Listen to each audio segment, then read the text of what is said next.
And you've given your money, which just shows, I think, how much everybody does love this aeroplane. And there she is, approaching from the right.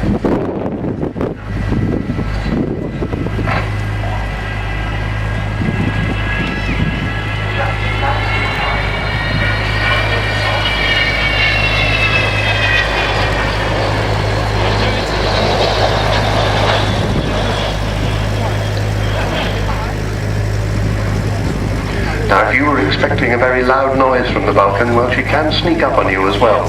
But when they turn on the taps on those 4 big Olympus engines, I think you'll probably hear.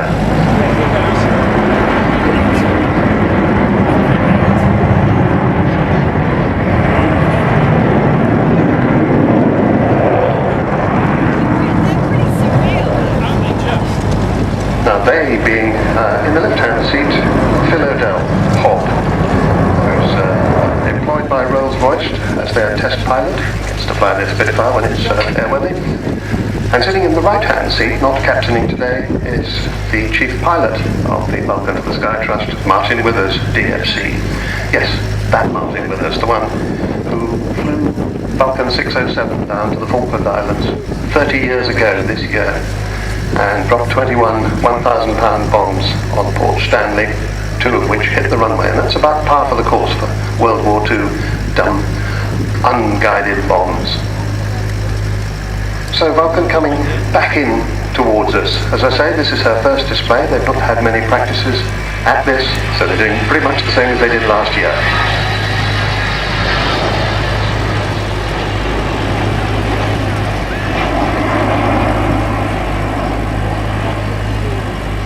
The aeroplane that was to become the Vulcan was first drawn on a scruffy piece of paper in 1946 by the man who designed the amazing Lancaster.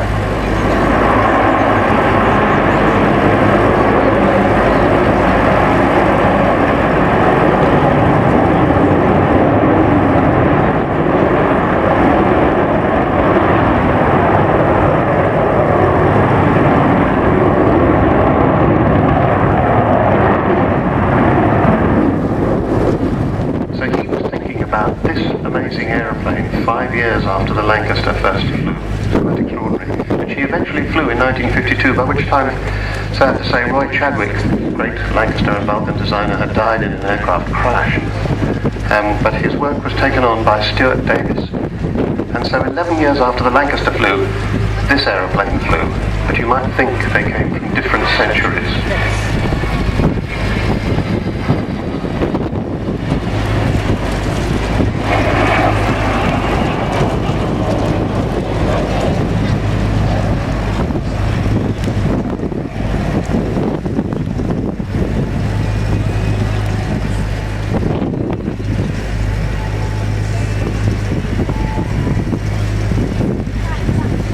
Eventually 136 of them were built, and with the contemporary Valiant and Victor, it had been designed to carry the British nuclear deterrent until submarine-launched nuclear missiles came along in the mid-60s, and Vulcans lost their awesome responsibility of providing the quick reaction alert nuclear deterrent.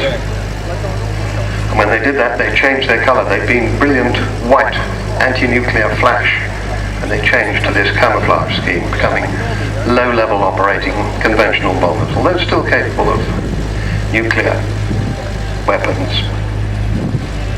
And of course it was in that role that they carried out this Falklands raid 30 years ago, which was at the time the longest bombing raid in history, 7,760 miles, which is further than from here to Santiago in Chile.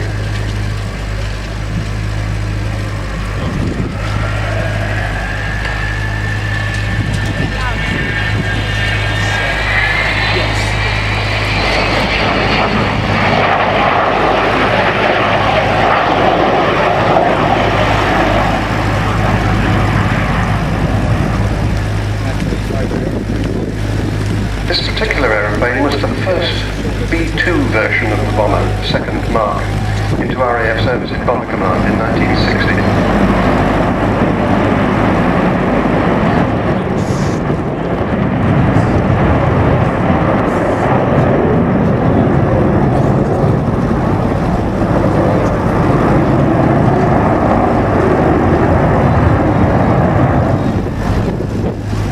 I mentioned Martin Withers sitting in the right-hand seat and Phil O'Dell sitting in the left-hand seat. The third man of the crew is the Air Electronics Officer, Barry Macefield, very important man in the Vulcan crew. He runs all the electrics, sometimes known as the electric bomber, very complicated electrics in the aircraft. And during operational days, it would have had two navigators as well. One radar navigator, one plotter navigator.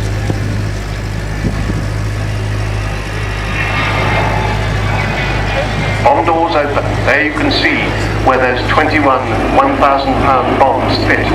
That's what she was designed to do.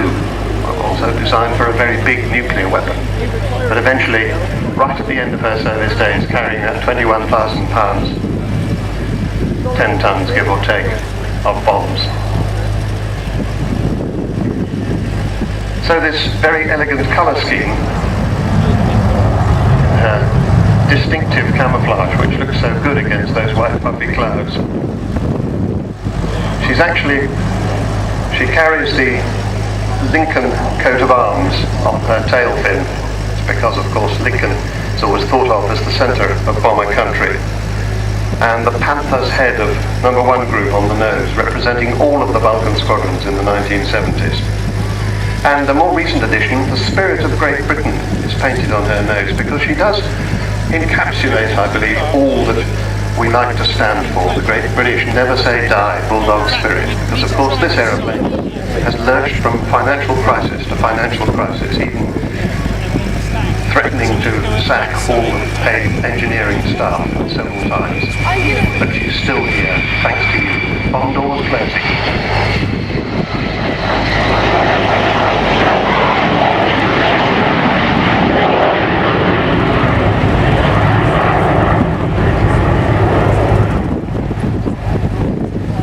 So we talked about the two saviours of this aeroplane, David Walton, who bought her originally, and Robert Fleming, who has stayed as the boss of the Vulcan to the Sky Trust and done an absolutely unbelievable job that nobody thought could be done.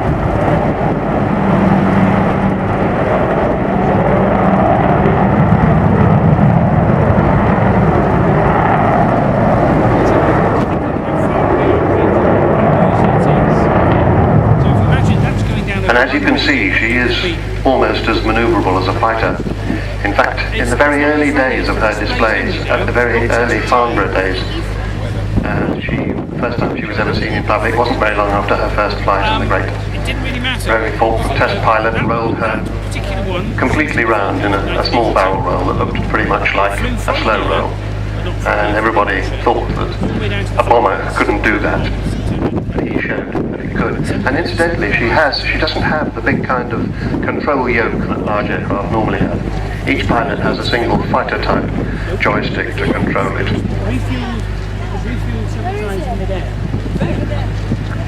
Well, I've been going on about the money, but it really is important. She still needs it. And when she's down, she will be positioned by the Vulcan Village in the Cold War exhibition off to the right-hand end of the display line. You'll be able to pick it out because she'll be there. You should please go down to the Vulcan Village and make yourself known.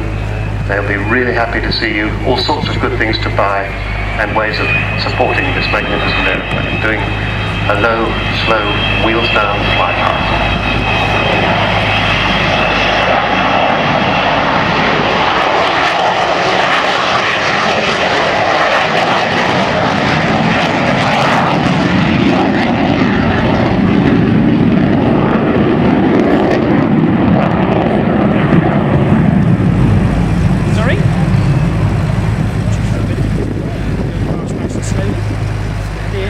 Now, you will perhaps be wondering, if you haven't been following this closely, why it is that we need all this money, people to come and give it. Well, the original business plan did include major commercial sponsorship, and honestly, everything that could have been has been tried, but it hasn't happened. Although we are still trying to pump the project strongly to the industry. But we're still making money. We're flying her 21 times more, at least this season. We hope for some others. And of course, whenever we get the big Vulcan Village out, which is what's here today, or sometimes a smaller version then we really depend on people going to see her.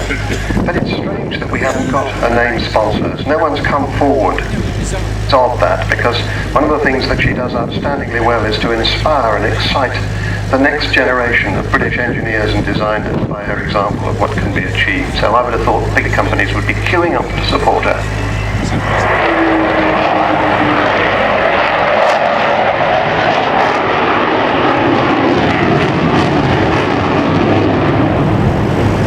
And there it was. If you've not heard it before, that was the famous Vulcan howl. All sorts of theories as to why that happens. I don't think anybody really knows. But anyway, it's a unique Vulcan sound with the 4 Rolls-Royce Olympus engines, about 16,000 pounds of static thrust each. So she's going to land from the left. She's going on the downwind leg at the moment. That flight path parallel to the runway. She's getting her wheels down and